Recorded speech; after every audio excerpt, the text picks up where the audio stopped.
오늘 본문 40절에 보면 예수님께서 이르시되 내가 믿으면 하나님의 영광을 보리라.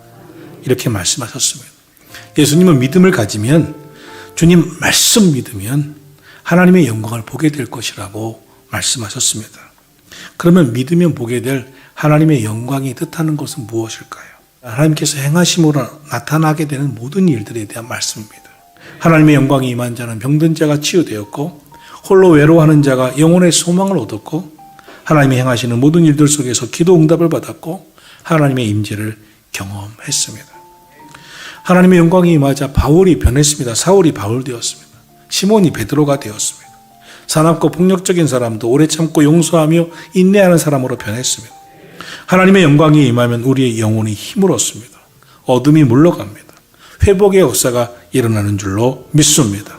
모세는 출애굽기 33장에서 주여 주의 영광을 내게 보여 주옵소서라고 기도했습니다. 오늘도 우리가 기도해야 됩니다. 하나님, 내 삶 속에 하나님의 살아계심이, 임재하심이, 주님의 역사하심이, 주님의 영광을 내게 보여 주시옵소서. 오늘 본문에서는 죽은 나사로가 살아납니다. 우리 삶에 가장 큰 하나님의 영광이 무엇이겠습니까?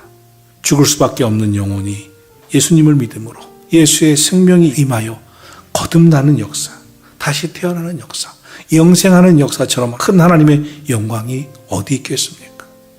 바라기는 이번 사순절에 여러분의 가정마다 하나님의 영광이 임하고 예수의 생명이 여러분 가정에 함께 하시기를 축원합니다. 베단이라고 하는 마을이 있었습니다. 그 마을에는 나사로, 마르다, 마리아 3남매가 살고 있었습니다. 마리아는 특히 향유옥합을 깨어서 예수님의 머리에 붓고 자신의 머리털로 예수님의 발을 씻겼던 여인이라고 소개되고 있습니다. 그만큼 주님을 존경했고 주님의 발치에 앉아 말씀 듣기를 사모했던 것이 마리아였습니다. 그런데 성경에 보면 그들의 부모 이름이 한 번도 등장하지 않는 것을 보면 오빠인 나사로가 이 가정의 기둥 같은 역할을 하고 있었을 것이라고 볼 수가 있습니다. 그런데 그 나사로가 병들어 죽게 되었습니다.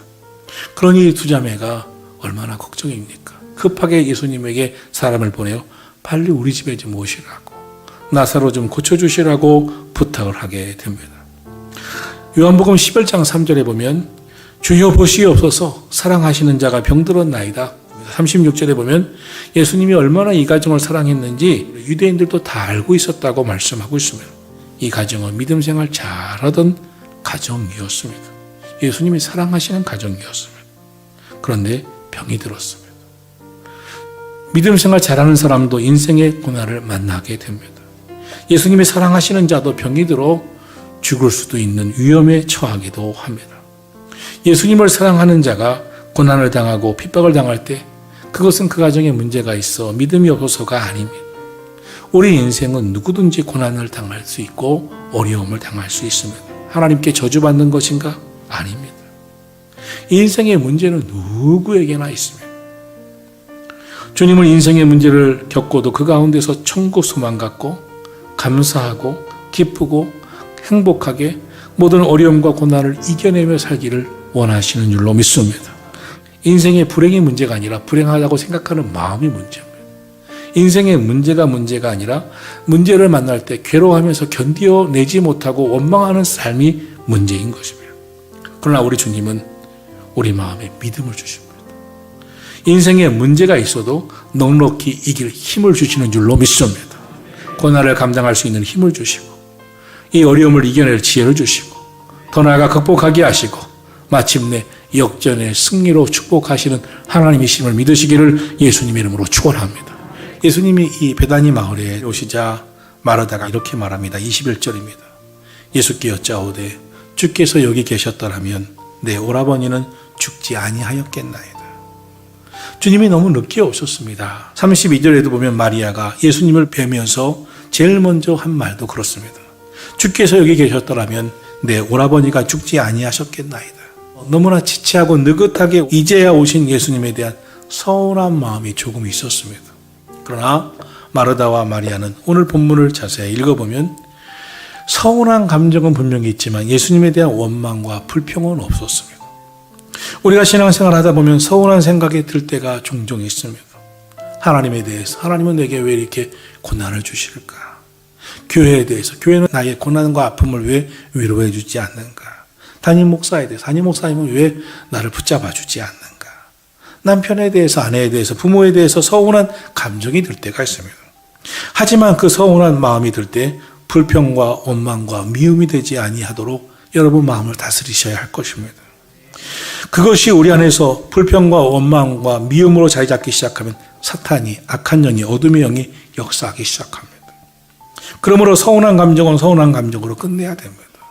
내 마음이 아플 때 이 마음을 다스리고 끝내야 됩니다. 우리가 살다 보면 문제는 생겼다가도 사라지는 날이 옵니다. 사람들의 말도 끝나는 날이 옵니다. 우리 삶의 문제들은 시간이 되면 다 해결됩니다. 그런데 문제는 내 마음입니다. 사람들의 이 마음가짐입니다. 사람들에게는 삶의 패턴들이 있습니다. 불평하는 사람들은 늘 불평합니다. 삶의 패턴입니다. 한 가지가 해결되면 다른 문제로 원망하고 불평합니다. 염려근심하는 사람은 늘 삶의 패턴이 염려근심입니다. 염려근심이 1년 내내 있습니다. 이 문제가 해결되면 다른 문제로 또 염려근심합니다. 믿음으로 사는 사람, 감사하며 사는 사람, 기도하며 사는 사람도 문제는 똑같이 있습니다. 그러나 믿음으로 살기를, 감사하며 살기를, 기도하며 살기를 선택했습니다. 결단했습니다. 그리고 기도하며 감사하며 믿음으로 살아갑니다. 오늘 나에게 찾아온 크고 작은 문제가 있을 때 나는 어떤 선택을 할 것인가? 어떤 결정을 할 것인가? 어떤 패턴으로 살 것인가? 선택하고 결정하셔야 됩니다. 성도 여러분들이 믿음으로 살아서 하나님의 영광을 보게 되시기를 예수님의 이름으로 축원합니다. 베다니에 도착해서 마르다 마리아의 이 장례집에 가신 예수님은 나사로가 어디 묻혀 있니? 그 무덤으로 가자고 말씀하십니다. 그리고 이 나사로를 살리십니다.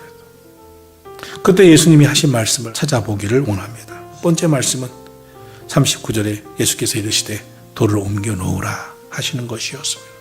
예수님은 돌을 옮겨 놓으라 라고 명령하십니다. 성경의 말씀들을 보면 항상 하나님이 하시는 하나님의 역할이 있습니다. 반면에 인간이 해야 할 인간의 역할을 부여하셨습니다. 기도는 내가 해야 됩니다. 그 기도의 응답은 하나님이 주시는 줄로 믿습니다. 우리가 우리의 삶 속에 하나님의 영광을 보기 위해서는 인간이 내가 할 일이 있습니다. 그래야 하나님이 역사해 주시는 줄로 믿습니다. 내가 할 일은 내가 하지도 않고 기도도 하지 아니하고 믿음으로 말씀에 순종도 하지 아니하고 왜 주님은 날 사랑하지 않으신지, 왜 날 도와주시지 않은지, 진정 날 사랑하신다면 기도하지 않아도 도와줘야지, 나를 불쌍히 여기시고 사랑해 주셔야지. 성경은 그런 법이 없습니다. 성경은 말씀합니다. 내가 얻지 못하면 구하지 아니하기 때문이다. 기도는 내가 하고 하늘 문은 하나님이 여시는 줄 믿으시기를 축원합니다. 내가 회개할 때 모든 문제를 풀어주시는 것이 하나님이시지 회개도 없고 기도도 없고 믿음의 순종도 없는데 하나님이 역사에 주신 적이 없습니다. 두 번째로 예수님께서 죽은 나사로 살리실 때 40절에 이렇게 말씀하십니다. 예수께서 이르시되 내 말을 내가 믿으면 하나님의 영광을 보리라 아니하였느냐. 누가 하나님의 영광을 보게 된다고 했습니까? 믿음으로 사는 자입니다. 주님의 말씀을 믿고 순종하는 자입니다. 예수님이 나사로가 다시 살아나리라 23절에 말씀하시자 24절에서 마르다가 마지막 날 부활 때에는 다시 살아날 줄을 내가 아나이다 이렇게 얘기합니다. 마지막 날 부활할 것은 나도 안다고 고백하고 있는 것입니다. 그러자 예수님께서 25절 26절에서 이렇게 말씀합니다. 예수께서 이르시되 나는 부활이요 생명이니 나를 믿는 자는 죽어도 살겠고 무릇 살아서 나를 믿는 자는 영원히 죽지 아니하리니 이것을 내가 믿느냐 이렇게 말씀하십니다. 주님은 아나이다의 지식의 신앙이 아니라 내가 믿느냐 믿음이 있느냐고 믿음을 가진 신앙이냐고 되묻고 계십니다. 많은 사람들이 아나이다 신앙에 머무르고 있습니다. 지식적인 신앙생활에 머무르고 있습니다. 예수님께서 돌을 옮겨 놓으라 이렇게 말씀하시자 마르다가 말하기를 죽은 지가 나흘이나 되었으니 벌써 냄새가 나나이다. 자신의 생각을 이야기합니다. 지금 마르다에게 필요한 것은 죽은 지 나흘이나 되어 이 죽은 시체 냄새가 난다는 상황 보고가 아닙니다. 주님의 말씀을 듣고 믿고 믿음으로 순종하는 것입니다. 그때 주님이 다시 말씀하십니다. 내 말이 내가 믿으면 하나님의 영광을 보리라 하지 아니하였느냐. 그러므로 이 말씀은 다소 질책이 있는 말씀입니다. 33절, 38절에 보면 예수님이 비통히 여기셨다고 했습니다. 심지어 오늘 성경에 예수님은 눈물까지 보이십니다. 우십니다. 예수님이 왜 우셨습니까? 마르다, 마리아, 이 여인들조차도 믿음이 없었구나. 비통히 여기시면서 슬픔을 이기지 못해 결국 울기까지 하셨습니다. 세 번째로 예수님께서 나사렛 무덤 앞에서 기도하시기 시작하십니다. 41절 돌을 옮겨놓으니 예수께서 눈을 들어 우러러보시고 이르시되 아버지여 내 말을 들으신 것을 감사하나이다. 항상 내 말을 들으시는 줄 내가 알았나이다.